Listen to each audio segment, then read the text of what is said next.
기도하겠습니다.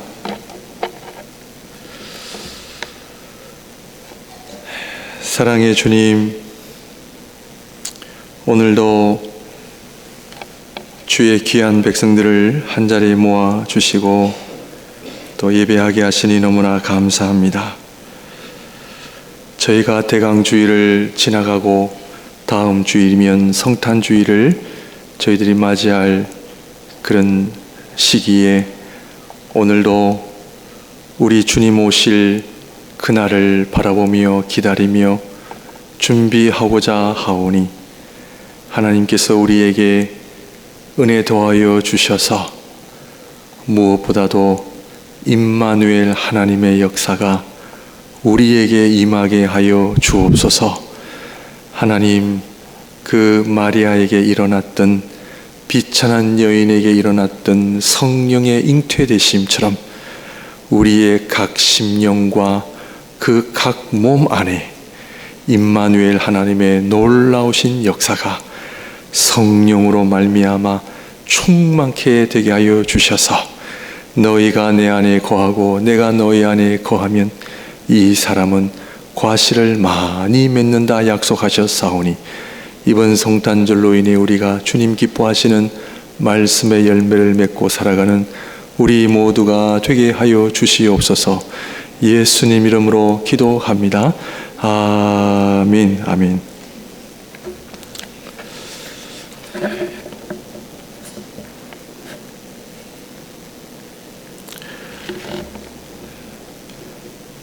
오늘은 대강절 셋째 주일입니다. 그리고 다음 주일이 성탄 주일로 예배를 드리는데 이 대강절이 왜 중요하느냐 하면은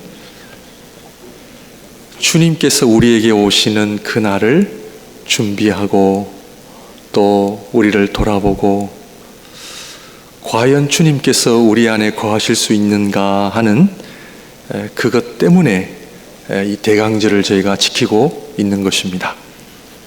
그래서 이 대강절에는 세례 요한의 이야기를 안 할 수가 없습니다. 그래서 오늘 세례 요한의 이야기를 통해 오늘 함께 은혜를 받고자 합니다. 어떤 분들은 교회를 안 다니면서 나는 신앙생활을 잘합니다라고 하시는 분들이 계십니다. 자기 나름대로 신앙이 있고 믿음이 있기 때문에 교회를 안 나가도 신앙생활을 잘할 수 있습니다. 그런 분들이 계십니다. 여러분이 보시기에는 신앙생활을 잘할 것 같습니까? 못할 것 같습니까? 쉽지는 않을 것 같습니다. 또 다른 부류는 교회 생활이 마치 신앙생활처럼 내가 오늘 교회 다녀왔으니 나는 신앙생활 하고 있다라고 그렇게 또 생각할 수도 있습니다. 우리 개신교보다는 우리 카톨릭 신자들이 대부분 이런 생각을 가지고 있습니다. 오늘 미사에 참여했다. 오늘 성찬에 참여했다. 그래서 교회의 참여가 곧 신앙생활이다. 그렇게 생각을 하기 때문입니다. 사실은 교회 생활과 신앙생활을 따로 분리할 수는 없습니다. 하나가 되어야 되는데 오늘날 안타깝게도 교회 생활과 신앙생활이 떨어져 가고 있는 그런 느낌이 들 때가 많이 있습니다. 사랑하는 성도 여러분, 여러분들은 신앙생활을 잘하고 계십니까? 오늘도 주일 예배에 귀한 자리에 나오셨는데 목사님 주일날 한번 예배 드리는 것이면 됐죠.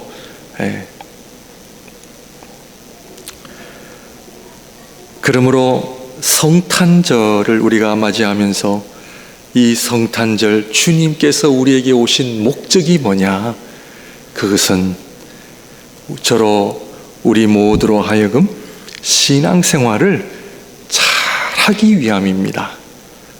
저는 전이나 지금이나 변함없이 하나님께서 이 자리에 하나님의 말씀을 전하는 것은 우리 이 목사님도 마찬가지겠습니다만 신앙생활을 잘 하기 위함이다 하는 것을 꼭 기억하시고 오늘 또 말씀을 함께 들으면 좋겠습니다. 예수님께서 등장하시기 전에 꼭 등장하는 사람이 있습니다. 누굽니까? 세례 요한입니다.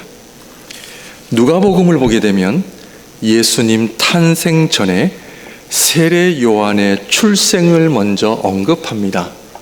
우리 성도님들, 세례 요한이 왜 이렇게 중요할까요? 행여나 목사님, 예수님만 잘 믿고 예수님만 알면 되지 세례 요한을 또 배울 필요가 있습니까? 이렇게 질문하신다면 그렇습니다. 성경은 모든 이야기가 예수 그리스도에 관한 이야기 때문에 세례 요한도 우리가 알아야 합니다. 그래서 세례 요한의 출생이 먼저 나오고 그 다음에 예수님의 출생을 천사들이 전합니다. 그리고 예수님께서 공생애를 시작하실 때에도 세례 요한이 먼저 등장하시고 그리고 주의 길을 예비하는 것을 우리가 볼 수 있습니다. 세례 요한이 등장하여 막 사역을 할 때에 우리 주님께서는 가만히 계셨습니다. 가만히 계시고 그 때를 기다리셨습니다. 그리고 세례 요한이 복음서를 보시면 헤롯 왕으로부터 감옥에 갇혀 있다 하는 소식을 들으시고 세례 요한이 감옥에 갇혀 있다는 소식을 들으시고 예수님께서 이제야 내가 이제 사역을 할 때가 되었다, 그런 언급을 하십니다. 그러므로 예수님의 사역은 세례 요한의 사역이 끝나야만 예수님의 사역이 시작될 수 있음을 우리에게 보여주며 세례 요한은 결국 감옥에서 헤롯 왕으로부터 목이 잘려 죽임을 당하게 됩니다. 왜 주님께서는 세례 요한의 역할이 이렇게 중요하고 또 그 때를 기다리셨던 이유가 어디에 있는가 오늘 살펴보고자 합니다. 세례 요한은 첫째, 주님의 길을 준비하기 위해 세례 요한은 왔습니다. 이사야 선지자를 통하여 700년 전부터 우리 주님께서는, 하나님께서는 이사야 선지자를 통해 세례 요한이 출현할 것이다 라고 예언을 하셨습니다. 그리고 그 선지자는 주의 길을 준비하는, 예비하는 사명을 가지고 있다 하는 것을 700년 전부터 예언을 했습니다. 드디어 그 예언이 이루어진 것입니다. 그래서 마태복음의 저자인 마태는 세례 요한의 출현이 개인의 결정이나 개인의 의지가 아니라 하나님의 예언의 말씀이 성취되기 위하여 세례 요한이 우리에게 등장했다라고 하는 것을 우리는 알아야 합니다. 그렇다면 사랑하는 성도님들, 세례 요한이 왜 와야만 했을까요? 세례 요한 안 오고 예수님 곧바로 오시면 되잖아요. 왜 세례 요한이 와야 되고 주님이 나타나셔야 할 이유가 어디에 있는가? 그렇다면 우리는 세례 요한이 온 목적은 주님의 길을 준비하기에 왔는데, 오늘 말씀을 보게 되면 광야에 외치는 자의 소리가 있어 이르되 너희는 주의 길을 준비하라, 그가 오실 길을 곧게 하라. 그렇다면 주님의 길을 준비한다는 의미는 무엇입니까? 그가 오실 길을 곧게 하라. 주님의 길을 준비한다는 의미는 무엇입니까?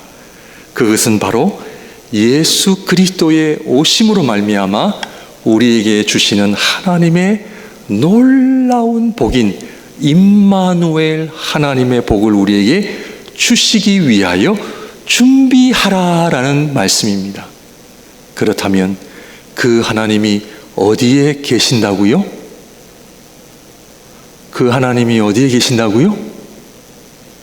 지금 예루살렘에 주님이 오시니까 예루살렘 길을 닦아야 됩니까? 아니면 베들레헴 길을 닦아야 됩니까? 그것이 아니라 우리의 마음을 준비하라는 겁니다. 아멘이십니까? 아멘이죠. 그 하나님이 오실 임마누엘 하나님은 어디에 거하신다? 우리 마음속에. 그러므로 세례 요한이 온 목적은 그 예수님을 영접하기 위하여 우리의 마음을 준비하기 위하여 왔다 하는 것을 우리는 알 수 있습니다. 그러므로 세례 요한이 설교한 것은 회개였습니다. 회개하라, 회개하라. 주님 오십니다. 회개하라, 회개하라. 그래서 세례 요한은 나는 물로 세례를 주거니와 내 뒤에 오시는 이는 성령으로 세례를 줄 터인데, 그러므로 오늘은요 세례 요한의 설교를 듣는 시간입니다.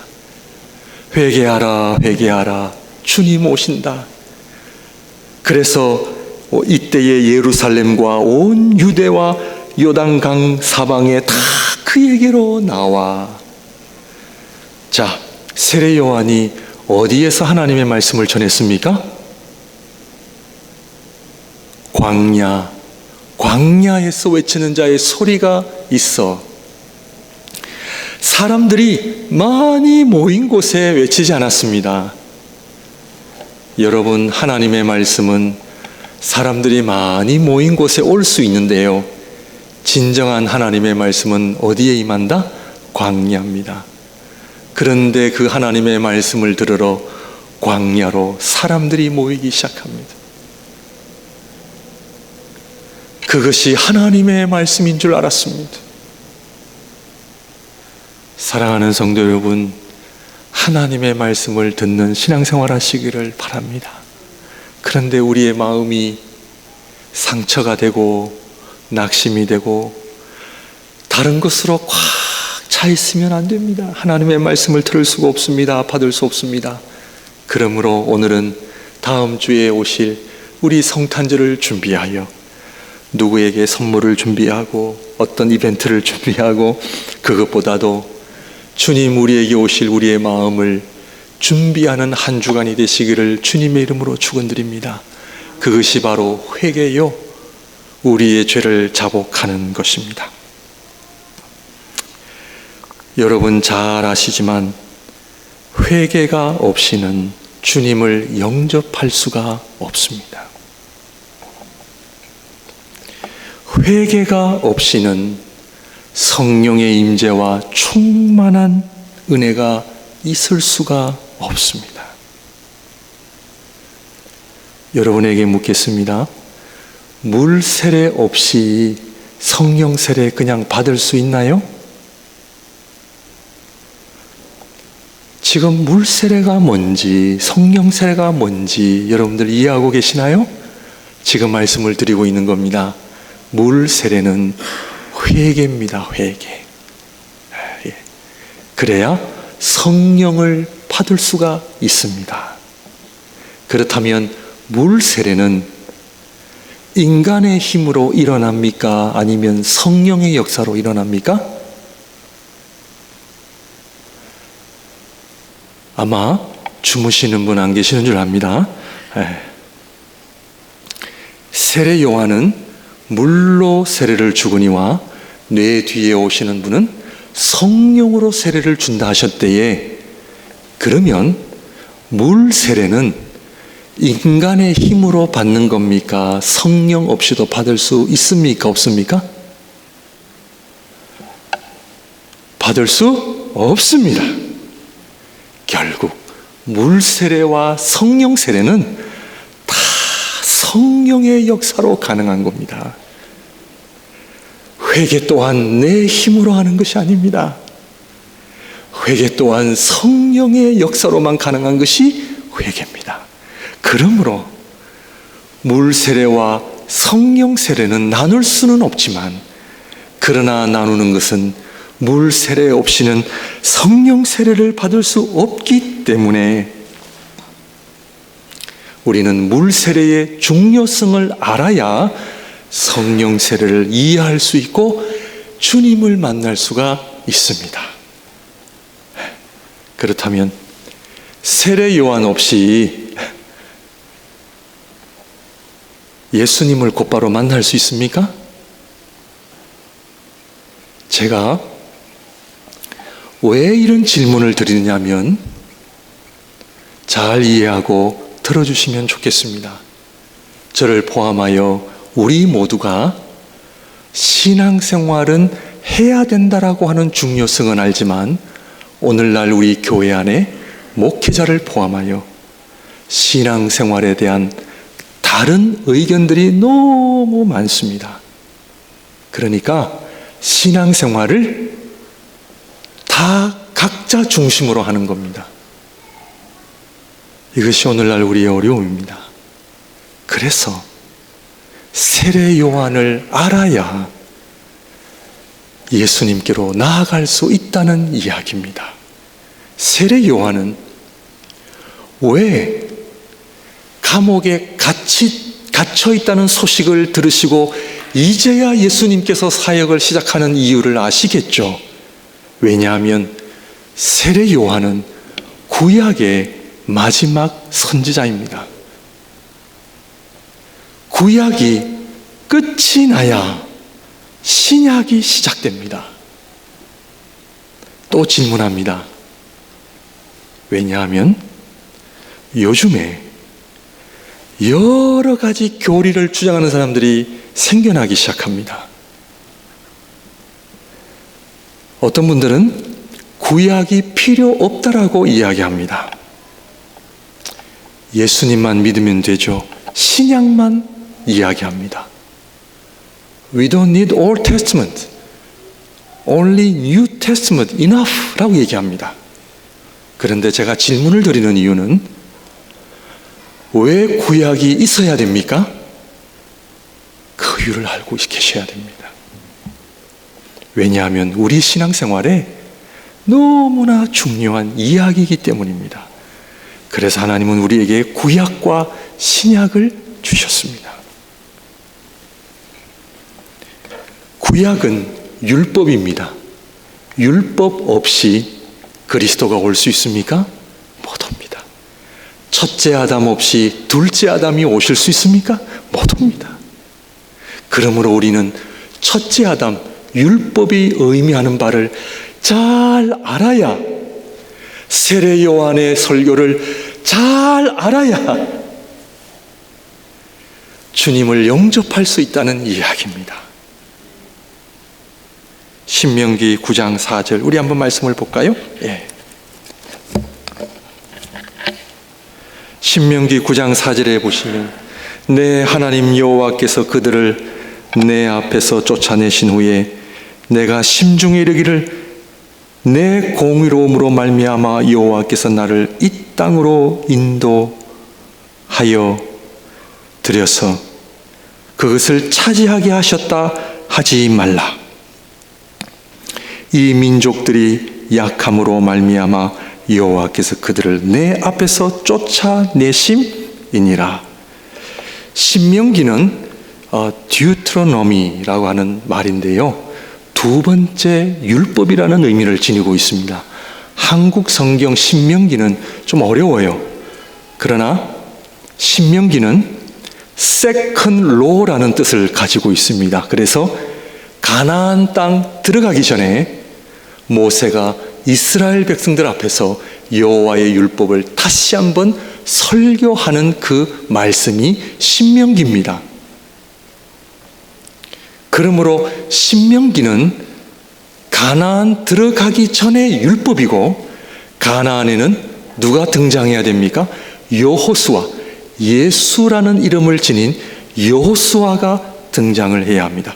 그러므로 모세는 가나안 땅에 들어가지 못한 이유는 반석에서 하나님이 한 번 쳐라 하셨는데 두 번 쳐서 죄를 지어서 못 들어간 것이 아니에요. 모세는 새로운 시대에 들어갈 수가 없습니다. 모세는 광야에서 이스라엘 백성들과 함께 죽어야 합니다. 왜냐? 새로운 시대는 여호수아 시대입니다. 그러므로 새로운 시대를 직면하는 이점에 신명기 말씀을 통하여 하나님께서는 이스라엘 백성들에게 전하고자 하는 메시지가 있었습니다. 그 메시지가 오늘 마태복음 세례 요한이 전한 말씀과 동일합니다. 그 말씀이 뭐냐 하면 5절 말씀 읽습니다. 네가 가서 그 땅을 차지함은 너의 공의로 말미암도 아니며 네 마음이 정직함으로 말미암음도 아니요 이 민족들이 약함으로 말미암아 내 하나님 여호와께서 그들을 내 앞에서 쫓아내심이라. 여호와께서 이같이 하심은 내 조상 아브라함과 이삭과 야곱에게 하신 맹세를 이루려 하심이니라. 6절입니다. 그러므로 너희가 알 것은 너희 하나님 여호와께서 너에게 이 아름다운 땅을 기업으로 주신 것이 너의 공의로 말미암음이 아니니라. 너는 어떤 백성이다? 너는 목이 곧은 백성이다. 너는 광야에서 7절입니다. 너는 광야에서 너 하나님 여호와를 경노하게 하던 일을 잊지 말고 기억하라. 너희가 애굽 땅에서 나오던 날부터 이곳에 이르기까지 늘 여호와를 뭐 했으며? 거역하였습니다. 지금 하나님께서는 그래 가나안 땅이 있는데 할렐루야 소망의 메시지, 희망의 메시지가 아니라 하나님의 말씀 잘 들어보십시오. 너희는 곧은 목이 곧은 백성이라. 너희가 지금까지 하나님 앞에 잘한 것이 있다고? 없습니다. 사랑하는 성도 여러분, 우리가 지금까지 하나님을 위해서 봉사 많이 하셨습니까? 아닙니다. 하나님 잘 섬기셨습니까? 아닙니다. 여러분, 이 말씀에 상처받지 마시고 내가 교회를 위하여 한 것이 뭔데요? 뭐 어떤 희생인데? 지금 하나님께서는 너희가 가나안 땅에 들어가는 것은 너희가 한 것은 아무것도 없고 너희는 오히려 목이 곧은 백성이다. 너희가 가나안에 들어가선 전적인 나의 은혜다. 12절 우리 한번. 내가 내게 이르시되 일어나 여기서 속히 내려가라. 네가 애굽에서 인도하여 낸 내 백성이 스스로 부패하여 내가 그들에게 명령한 도를 속히 떠나 자기를 위하여 우상을 부어 만들었느니라. 우리 하나님께서 이스라엘 백성들을 향하여 너희는 내 말을 속히 떠나. 24절 한 번만 더 봅니다. 내가 너희를 알던 날부터 너희가 항상 여호와를 거역하여 왔느니라. 자, 지금 모세의 하나님의 말씀의 핵심이 뭡니까? 너희는 nothing입니다. 우리는 하나님 앞에 아무것도 아닙니다. 이것이 율법의 역할입니다. 그리고 하나님께서는 이런 이스라엘 백성들의 영적 상태를 드러내시면서 회개를 요구하십니다. 회개입니다. 회개. 지금 세례 요한이 그 백성들을 향하여 한 메시지와 똑같습니다. 독사의 자식들아. 여러분, 이거는요 엄청난 말입니다. 여러분, 이 말씀을 들으시고 편안하게 여기 앉아 계시면요 이 뭔가가 좀 어려움이 있는 겁니다. 그냥 있을 수 없습니다. 회개는 한마디로 세례 요한을 하나님께서 보내신 이유는 회개를 통해, 물세례를 통해 무엇을 처리해야 된다? 옛사람을 처리해야 합니다. 옛사람. 옛사람이 처리가 안 되면 은혜를 받을 수 없고 우리 주님 우리 안에 모실 수 없고, 옛사람이 처리가 안 되면 새 사람이 될 수가 없고, 그리스도 안에 있는 모든 자는 새로운 피조물이라 하나님의 은혜를 받을 수가 없습니다. 사랑하는 성도 여러분, 신앙생활이 재미가 있으십니까? 교회 생활이 아닙니다.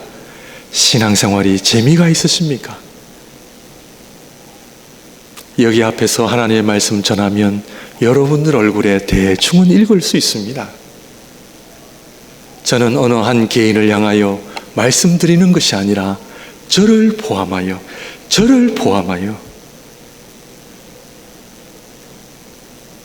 하나님께서는 세례 요한을 통하여 옛사람이 처리가 안 되면 우리는 임마누엘 하나님을 맞이할 수가 없다라는 이야기입니다.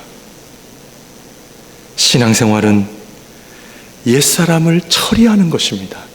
그런데 아직도 내가 옛사람인지 새사람인지 모르고 계신다면, 나의 생각이, 나의 언어가, 나의 삶이, 나의 교회 생활이, 나의 신앙생활이 그리스도 안에서 거듭난 자인지, 아니면 아직도 옛사람의 모습을 그대로 지닌 채 하고 있는지, 오늘 신명기의 말씀은, 율법은 우리의 옛사람을 처리하기 위해 존재하는 겁니다. 사랑하는 성도 여러분, 복된 성탄은 우리가 찬양을 멋있게 드리면서 오는 것이 아니고, 우리가 예배를 기가 막히게 잘 짜서 예배를 드려야 은혜가 되는 것이 아니라, 우리 사랑하는 목양의 모든 성도님들, 우리 안에 있는 옛사람이 주님 오실 날을 기다릴 때에 옛사람이 처리가 되어지는 역사가 일어나기를 주님의 이름으로 축원드립니다. 이것이 성탄절의 핵심입니다. 베드로전서 3장 21절 한번 볼까요? 우리 다 같이 한번 읽겠습니다. 시작. 물은 예수 그리스도께서 부활하심으로 말미암아 이제 너희를 구원하는 편이 곧 세례라. 이는 육체의 더러운 것을 제하여 버림이 아니요 하나님을 향한 선한 양심의 강군이라. 물은 세례를 의미하는데, 세례는 우리의 더러운 것을 버리는 것이 핵심이 아니라는 이야기예요.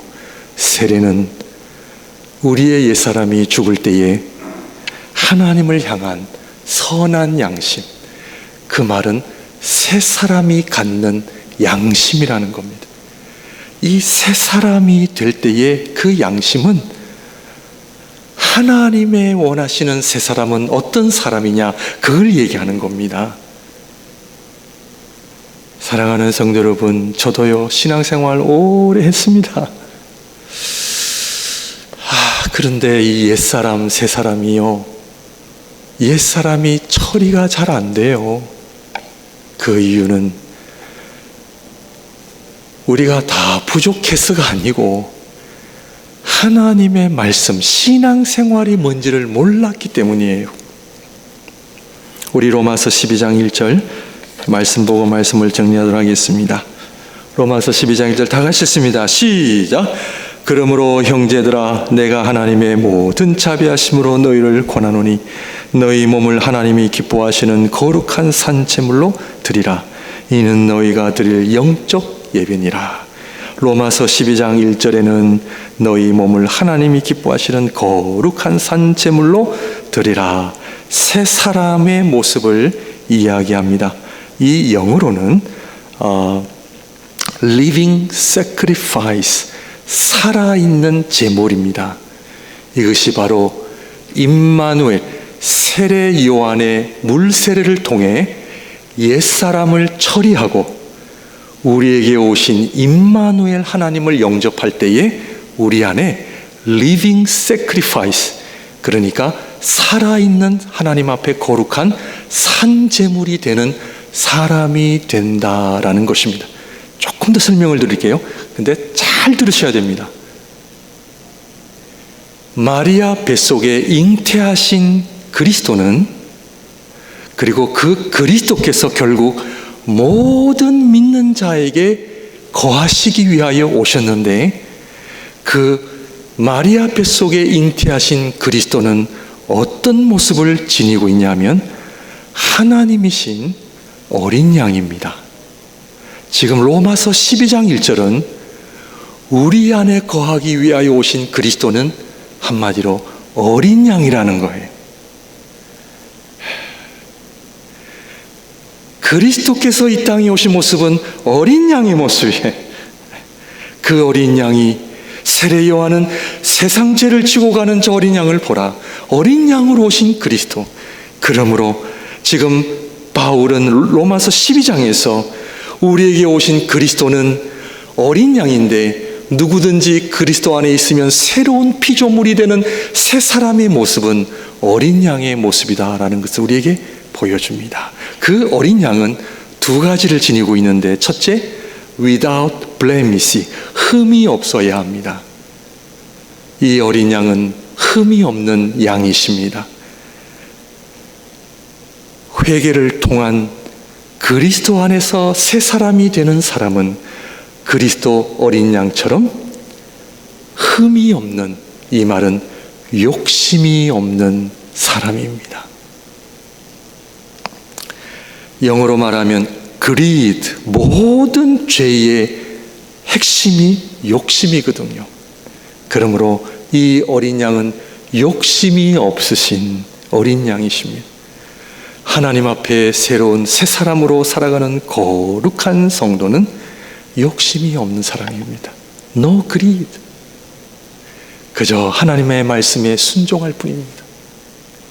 하나님의 말씀만 쫓아갑니다. 두 번째로, 이 어린 양은 출애굽기에 보면 1년 된 수컷입니다. 이 어린 양은 1년 된 어린 양이라는 의미는 힘이 없습니다. 연약합니다. 옆에서 누가 이렇게 치면 얻어맞고, 이쪽에서 치면 이쪽으로 눕게 되고, 배를 쳐도 가만히 있고, 그래서 이사야 선지자는 그 어린 양은 털 깎는 자 앞에 말없이 잠잠히 있는 그 모습, 그것이 바로 그리스도 안에서 새로운 사람의 모습. 누가 옆에서 욕을 해도 가만히 있고, 누가 옆에서 한 대 쳐도 가만히 있는 이 1년 된 수컷이라고 하는 것은 힘이 없는 존재. 이 어린 양이신 그리스도는 결국 로마 병사들과 빌라도 앞에서도 힘이 없는 모습으로 서 계시는 겁니다. 왜냐? 그것이 바로 하나님 앞에 living sacrifice라는 의미입니다. 모든 동물들을요, 죽일 때는요 다 발악을 한대요.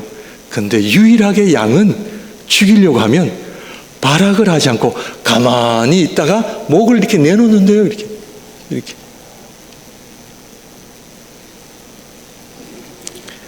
사랑하는 성도 여러분, 말씀을 정리하겠습니다.